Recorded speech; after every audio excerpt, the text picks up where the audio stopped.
speaking of, same din nung helper natin. Di ba parang may pamangkin sila na parang na ospital. Tapos ang mahal ng lumagpas na sa HMO. Oo, lumagpas ng HMO. Tapos yung problema doon sa kasi hindi nila malabas. Magkano inabot yun? Parang kalahati milyon ba? Parang ganun. Grabe. Parang di naman, of course, they don't have the means. So, talaga nagganap talaga sila.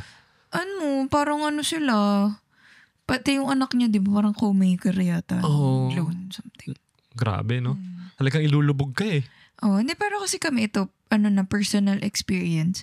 Growing up, parang wala kaming HMO. Ewan ko, kayo ba may HMO kayo? Masinop mga magulang ko eh. Hindi ko alam bakit eh. Buti na lang wala nang sa inyo, no? Hindi, meron, pero ginawa na lang ng paraan ng katawan mo, di ba? So, kasi alam ng katawan mo na kami yung hindi natin afford. Kami yung, ewan ko baka sa upbringing lang din ng parents ko. The Dinkwab Show.